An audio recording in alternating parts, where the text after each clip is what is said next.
Case के अंदर investigation सबुटाज करने की कोशिश की जा रही है। दिन और रात का फ़र्क है दो प्रोग्रेस रिपोर्ट्स में। एक वो प्रोग्रेस रिपोर्ट जो कि अदालत में जमा कराई गई 28 जुलाई को। केस में ब्यूरोक्रेटिक प्रेशर लग रहा है टॉप पोजीशन से, टॉप रैंक से। बिस्मिल्लाहिर्रहमानिर्रहीम। अस्सलाम वालेकुम नाज़रीन, मैं हूँ महरीन सब्तैन, देख रहे हैं आप मेरा यूट्यूब चैनल। नाज़रीन, ये जो खुशी मेरे चेहरे पर इस वक्त आया है उसकी वजह यह है कि इस वक्त मेरे पास बहुत ख़ास इन्फॉर्मेशन है इस हवाले से कि ये ज़हीर गैंग जो है ये अनकरीब अपने अंजाम को पहुँचने वाला है। बहुत ही ख़ास नोटिस हो गए हैं इस केस में और कुछ चीज़ें ऐसी हैं जो मैं आपको बता नहीं सकती। जज साहब के चैम्बर के अंदर कुछ ऐसी गुफ्तगू हुई है, कुछ उससे मुतल्लिक मालूमात मुझे मिली है और कुछ ऐसी चीज़ें सामने आ रही हैं जिनसे ये पता लग रहा है कि आने वाला वक्त जो है उसमें इंसाफ ज़रूर होकर रहेगा। और ये लोग जिस बुरी तरह से एक्सपोज हो रहे हैं उसका अंदाज़ा आप इस बात से लगा सकते हैं कि जब इनको अब कुछ नहीं मिला तो इन्होंने एक अजीब सी हरकत करनी शुरू की है। मैं अभी इस पर ज़्यादा बात नहीं करूँगी क्योंकि देखिए टीम मेरे पास भी मौजूद है और हम कंटेंट वगैरह निकाल के एडिट करके चीज़ें आपको दिखा सकते हैं। तो इन्होंने अब मुख्तलिफ यूट्यूबर्स जो हैं, जो बिल्कुल अभी नए हैं, जिन्हें मैं कहूँगी नवारद हैं और जिनको अभी इतना चीज़ों का पता भी नहीं है, उनको अजीब अजीब सी चीज़ें जो है वो एडिट करके देनी शुरू कर दी हैं। और मेरी गुफ्तगू में से थोड़ी थोड़ी गुफ्तगू लगा के एडिट करके सियाको सबाक से हट के वो चीज़ लगा देते हैं और कहते हैं जी महरीन पहले तो कही थी गैंग नहीं है, अब वो कह रही है गैंग है। ऐसा कुछ भी नहीं है। मैं पहले भी कह रही थी गैंग है, मैं अब भी कह रही हूँ गैंग है। मैं ये कह रही हूँ कि केस जैसे जैसे आगे बढ़ता है तफ्तीश की वजह से नई नई चीज़ें जो है वो सामने आ रही होती हैं, उसकी वजह से चीज़ें थोड़ी तब्दील हो जाती हैं। शुरू में जो इन्फॉर्मेशन होती है उसमें थोड़ी तसीह होती है, कभी पता लगता है वो पहले वाली इन्फॉर्मेशन ही करेक्ट थी। लेकिन आज वो तमाम बातें कि ये गैंग है नहीं है, इस बारे में एक और बड़ी कन्फर्मेशन आई है, वो आज आपको इस वीडियो में बताऊँगी। और साथ में आपको ये बताऊँ कि 18 तारीख जो ये बहुत ही इंपॉर्टेंट है। 18 तारीख को बहुत सी अहम चीज़ें होंगी। इनकी मुल्ज़मान की जो बेल है, ज़हीर और शब्बीर की जो बेल है, उसके ऊपर बड़ा अहम फ़ैसला आने वाला है और 95% चांसेस हैं, मेरे तमाम ज़राए मुझे ये बता रहे हैं कि इनकी बेल इस दफ़ा जो है मनसूख हो जाएगी। आइए देखते हैं क्या होता है। देखिए ये भी कोई हतमी बात नहीं है, अब कोई पता नहीं कि मेरे इस सिर्फ इतने से टुकड़े को उठा के लगा दें। महरीन ने कहा था कि जी बेल हो जाएगी, साथ में मैंने ये भी कहा कि देखिए क्या होता है। लेकिन यकीनी तौर पर मुझे ये अभी तक बताया जा रहा है कि 95% चांसेस है कि उनको इस दफ़ा बेल नहीं मिलेगी। उसके बाद मैं आपको ये भी बताऊं कि 2000 से माज़रत के साथ मैं नाम पे ले जाती हूँ, मेहदी अली काज़मी साहब की जो बेटी है उससे मुलाकात के लिए जो मुल्ज़िम ने एक दरख्वास्त डाली हुई है, उस हवाले से भी बड़ा फ़ैसला आने वाला है। और जो फ़ैसला है मुझे यकीन है क्योंकि पिछले केसेस भी इस तरह के मौजूद है जिनमें मुल्ज़िमान को मिलने की इजाज़त नहीं होती है। अभी उसके ऊपर बड़े बड़े इल्ज़ाम हैं जिनका कि प्रूफ होना अभी कि वो नहीं अगर उसमें शामिल, तो उसका प्रूफ होना जो है अभी ज़रूरी है। उसकी मौजूदगी में, उन इल्ज़ामात की मौजूदगी में उसका मिलना जो है बच्ची के साथ बहुत ही मुश्किल है, बल्कि नामुमकिन है। तो फिर देखते हैं कि इसमें क्या होगा। लेकिन अब आज कुछ बहुत अहम चीज़ें सामने आई हैं जो मैंने आपके सामने रखनी है। वो जो हम बार बार कहते हैं ना कि गैंग है, कुछ तो है जिसकी पर्दादारी है, कोई तो है जो पीछे से डोरे हिला रहा है। क्या ऐसी बात है कि आधी रात को ही फैसले तब्दील हो जाते हैं, आधी रात को ही रिपोर्टें चेंज कर दी जाती हैं, आधी रात को रिपोर्टें जो है मुल्ज़िमान के हवाले कर दी जाती हैं और वो रिपोर्टें जिनको के मुद्दई के हवाले भी होना चाहिए उनको इसका पता सुबह के वक्त मीडिया के हाथों लगता है। ये सब माजरा क्या है। और फिर ख़ास तौर पे जब ह्यूमन ट्रैफिकिंग का केस, ह्यूमन ट्रैफिकिंग के जो इल्ज़ामात हैं जो अभी तक लगे हुए थे, उसके बावजूद हमने देखा कि बच्ची का जो MLO है वो अभी तक नहीं हो पा रहा। और आपको मैं एक चीज़ बताती चलूँ कि 2020 के कानून के मुताबिक ह्यूमन ट्रैफिकिंग का जब केस इन्वॉल्व होता है, जब इसकी दफ़ात लगी होती है, तो ऐसे में बच्ची का बग़ैर किसी के कहे हुए भी MLO होता है। तो क्या वजह थी कि तफ्तीशी अफसरान ने 2 दफ़ा तारीखें हुई जनाब, एक 6 जून को और 2 जुलाई को। इन दोनों तारीखों में बच्ची का MLO तो साथ ही हो जाना चाहिए था। ये मामला तो यहाँ तक जाना ही नहीं चाहिए था कि अब इजाज़त दे अदालत तो फिर होगा, ये मामला तो उस वक्त हो जाना चाहिए था। ये सब कुछ क्यों नहीं हुआ, ये इंपॉर्टेंट क्वेश्चंस हैं जिनको कि रेज़ किया गया। उसके बाद जनाब 2 दरखास्तें जो है वो ज़हीर की तरफ से दी गई। ज़हीर साहब फरमाते हैं कि जनाब एक तो ये जो प्रोसिक्यूटर जनरल सिंध है और जो इन्वेस्टिगेशन ऑफिसर है उनके खिलाफ तौहीन अदालत होनी चाहिए, और दूसरा केस जो है कि ये केस जो है ये कलअदम होना चाहिए क्योंकि इन्होंने तो जी शादी की है बकौल इनके। अच्छा, उसके बाद अब जो मुद्दई हैं उनकी तरफ से क्या कहा गया है। सबसे पहली बात जो है, जो आज अदालत के अंदर बड़ी अहम बातें डिस्कस हुई और फिर कुछ आपको मैंने सबूत देने इस बात के कि ये वाक़तन गैंग है और जो मैं हमेशा से कहती हूँ कि ये गैंग है। लेकिन फिर वो, अच्छा मुझे बड़ी मज़े की बात लगी, नबिया जो है नबिया एजाज, जिन्होंने एक प्रोग्राम किया और उसमें उस खातून यूट्यूबर को बुलाया।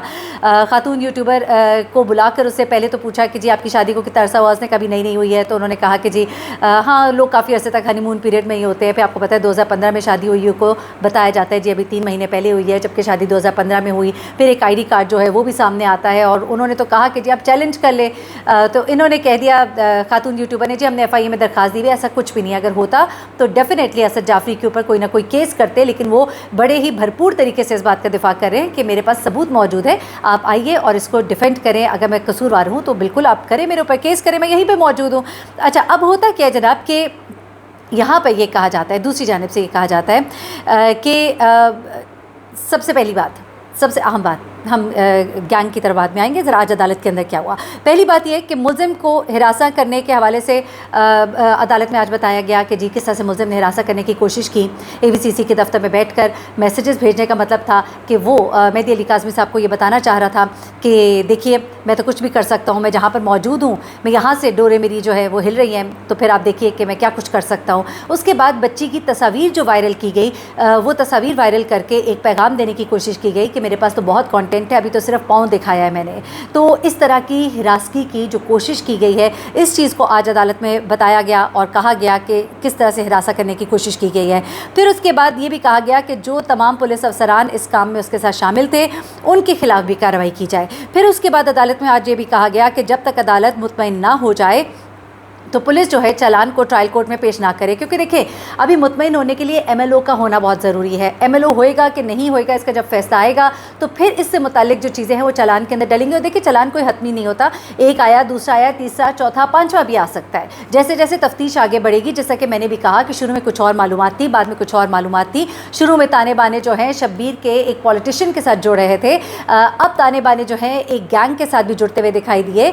और उसके बाद हमने ये भी देखा कि इस वक्त इस बात का भी कहा जा रहा है कि टॉप ब्यूरोक्रेसी में से कुछ लोग हैं जो इनके लिए कुछ काम आसान कर रहे हैं। तो चीज़ें कहीं तो कुछ ऐसी हैं ना कि जहाँ पे तन मन धन जो है वो वारे जा रहे हैं इस वक्त एक चैनल के ऊपर बैठकर, तो कुछ तो ऐसा है जिसकी पर्दादारी है। तो जनाब उसके बाद क्या हुआ कि पुलिस अफसरान जो हैं, अच्छा उसके बाद ये कहा गया कि चालान जो अभी जमा ना करवाया जाए, जाहिर सी बात है तमाम चीज़ें मुकम्मल हो जाए उसके बाद चालान जमा कराया जाए। फिर उसके बाद ये भी कहा गया जी कि चाइल्ड मैरिज से मुतालिक SOPs की भी हदायत की जाए, क्योंकि देखिए बच्ची को माइनर डिक्लेयर कर दिया गया है। अगले माने ना माने, लेकिन बच्ची जो है वो माइनर है, वो माइनर है, उसे चाइल्ड प्रोटेक्शन ब्यूरो में रखा गया है, 10 रुकनी मेडिकल टीम बनाई गई है। और आप लोगों को क्या चाहिए। उसके बाद अगली बात जो है कि जब तक दरख्वास्त ज़ेरे इल्तवा है तो ज़हीर यानी कि मुल्ज़िम को मिलने ना दिया जाए। ठीक है जी। उसके बाद जो है मैंने आपको बता दिया 2 दरखास्तें जो है ज़हीर ने जो दी हुई है वो भी मैंने आपको बता दी। अदालत में जो अहम बातें हुई वो सब भी मैंने आपको बता दी। अब मैं आपको कुछ ऐसी चीज़ें बताने जा रही हूँ कि आप इस पर बड़े हैरान भी होंगे और आपका यकीन मज़ीद पुख्ता होगा। वो लोग जो आपको गुमराह करने की कोशिश करते हैं, देखिए सबसे पहले उन्होंने अपने YouTube चैनल्स के ऊपर कुछ छोटे छोटे यूट्यूबर्स को बिठाकर, छोटे छोटे से मेरा मतलब मैं किसी का मजाक नहीं उड़ा रही, यानी कि जो अभी नए हैं इस फील्ड में, उन्हें अपने साथ मिलाया है और उनको लगा दिया है कि जी मेहरीन सप्तैन का डिफरेंट कंटेंट उठाइए और उसके टुकड़े काटिए और टोटो में उसका आप लगा दीजिए। अब क्या होता है, मैंने एक बात की है, उसका ना सर है ना पैर है, बीच में से लगा दिया और फिर कहा जी देखिए जी इन्होंने झूठ बोला था, पहले कहती थी गैंग है, अब कहती हैं गैंग नहीं है। मैं तो तब भी कहती थी गैंग है, मैं अब भी कहती हूँ गैंग है। गैंग की नौयत तब्दील हो सकती है पर गैंग है, जिसमें माँ भी शामिल है, भाई भी शामिल है, ज़हीर भी शामिल है, वो लोग भी शामिल है जो उसको गलत तरीके से सपोर्ट कर रहे हैं। और उसके बाद कुछ ऐसे ताने बाने जो हैं पहले भी जुड़ते हुए दिखाई दिए। देखिए आने वाले वक्त में चीज़ें जुड़ेंगी और किस तरह से मैं आपको सुनवा भी देती हूँ कि ये जो प्रोग्रेस रिपोर्ट है ये देखिए बहुत बड़ा इसमें आपको मैं समझती हूँ कि अगर आप गौर करें कि कितना बड़ा घपला करने की कोशिश की गई। एक प्रोग्रेस रिपोर्ट पहले तैयार होती है, फिर एक और प्रोग्रेस रिपोर्ट तैयार होती है जिसको रात के वक्त उस यूट्यूब चैनल के ऊपर वकील साहब हिला हिला के सबको दिखा रहे होते हैं और वो उनको मीडिया के थ्रू दूसरी पार्टी को पता लगता है, जबकि वो कॉपी जो है दूसरी पार्टी को भी दी जानी चाहिए थी, उनके पास नहीं थी। सुबह पेश होने से पहले रातों रात उन लोगों के पास मौजूद थी, रात को वो लहरा रहे थे उसको। ये कितना बड़ा सुकम है। जिस तरह पहली वाली जो मेडिकल रिपोर्ट थी वो अदालत में सील हालत में पहुंचनी थी, लेकिन उससे पहले समा ने अपनी स्क्रीन पर दिखाया था। इसी तरह से ये रिपोर्ट जो है ये अगले दिन मिलनी थी और दूसरी पार्टी को भी मिलनी थी, लेकिन एक पार्टी को मिली और एक दिन पहले मिल जाना यानी कि आधी रात को मिल जाना, ये सब क्या ज़ाहिर करता है? क्या ये नहीं ज़ाहिर करता कि यहाँ पे कुछ मिलीभगत है और मामला जो है वो मशकूक है, मामला जो है वो सही नहीं है? और ये लोग तो खुद कहते हैं कि हमने अंदर पता किया है चाइल्ड प्रोटेक्शन ब्यूरो के अंदर कि वहाँ पे बच्ची जो है किस हाल में है, हमारे मालूमात ये बताती हैं, यानी कि ये तो खुद एक्सेप्ट करते हैं इस बात को कि वो मालूमात रखे हुए हैं कि अंदर क्या हो रहा है, यानी कि ये कुछ तो मामला गलत है। आप मतलब अगर ना कोई समझना चाहे तो फिर हम क्या कर सकते हैं। लेकिन आपको ज़रा ये सुनवाती हूँ कि जबरान नासिर ने क्या बताया है। बेसिकली इस आधी रात को रिपोर्ट लीक होने के हवाले से अहम इंकशाफ है, ज़रा इसको गौर से सुनिएगा। उसके अलावा आज जो है हमने एक सीपी फाइल की है, चूँकि हमारी असर्शंस हैं कि इस केस के अंदर इन्वेस्टिगेशन सबुटाज करने की कोशिश की जा रही है। दिन और रात का फ़र्क है दो प्रोग्रेस रिपोर्ट्स में। एक वो प्रोग्रेस रिपोर्ट जो कि अदालत में जमा कराई गई 28 जुलाई को, और फिर एक वो प्रोग्रेस रिपोर्ट जो किसी अदालत में नहीं जमा कराई गई। मीडिया के तवस्सुस से हमें पता चला कि 1 अगस्त को भी एक प्रोग्रेस रिपोर्ट जमा कराई गई है, जिसकी कॉपी सिर्फ़ और सिर्फ अगर मुहैया की गई पुलिस की जानिब से तो मुलजिम को मुहैया की गई और किसी को मुहैया नहीं की गई। और उसमें बहुत सारे दफ़ात निकाले गए जो की ऑफेंसेस थे, और एक वही मैं कहूँ दिन और रात का फ़र्क आ गया। और 3 दिन में ऐसा क्या बदला जब कोई नया शवाहिद ऑन ग्राउंड नहीं है। तो हमारा एक असर्शन शुरू दिन से रहा है। जो मैंने पहला ख़त इस केस में पुलिस को लिखा था IG साहब को, मैंने उसमें भी कहा था कि हमें इस केस में ब्यूरोक्रेटिक प्रेशर लग रहा है टॉप पोजीशन से, टॉप रैंक से। तो इसमें भी हमने जो है पार्टी बनाया है पुलिस के तमाम आला ओहदेदार को up to the level of IG साहब। जी, ये सुना आपने जबरान नासिर को। उन्होंने बड़े अच्छे से एक्सप्लेन किया कि किस तरह से रातों रात जो है वो रिपोर्ट किस तरह इन लोगों के हवाले कर दी जाती है और किस तरह से इसके अंदर अहम चीज़ों को निकाल दिया जाता है और उन चीज़ों के बारे में इल्म दूसरी पार्टी को होता ही नहीं है, और किस तरह से एक टॉप ब्यूरोक्रेटिक प्रेशर जो है इसके अंदर उनको नज़र आता है। तो फिर वही जो बात मैं करती हूँ कि गैंग तो कहीं ना कहीं तो है ना कुछ ताने बाने तो मिलते हैं ना। अच्छा, अब दूसरी बात जो बहुत ही अहम है जिसके बाद मैं वाइंड अप करूँगी, और वो मामला है MLO का, क्योंकि MLO के हवाले से मैंने आपको पहले भी बताया ये बहुत इंपॉर्टेंट है। और क्योंकि ह्यूमन ट्रैफिकिंग के जो दफ़ात इसके ऊपर अभी तक लगी हुई हैं, उस ह्यूमन ट्रैफिकिंग के तनाजुर में ये MLO लड़की का हो जाना चाहिए था पहली बार में ही जब इसको पेश किया गया था 6 जून को या फिर 2 जुलाई को दोबारा मेडिकल के लिए जब पेश किया गया था, तो MLO तो साथ ही हो जाना चाहिए था, क्योंकि 2020 के कानून के तहत जैसा कि मैं पहले बता चुकी हूँ ये MLO हो जाना चाहिए था। ऐसी क्या वजह थी, क्यों इन 2 तारीखों को ये जो एक मौका मिला भी था ज़हीर गैंग को पकड़ने का, ज़हीर गैंग पर हाथ डालने का, इसको क्यों गंवाया गया? ज़रा ये सुनिएगा इसकी वजाहत जबरान नासिर ने किस तरह से की है। इस केस में जो लेटेस्ट प्रोग्रेस रिपोर्ट है उसके अंदर भी आपने देखा कि ट्रैफिकिंग का ऑफेंस अभी भी लगा हुआ है।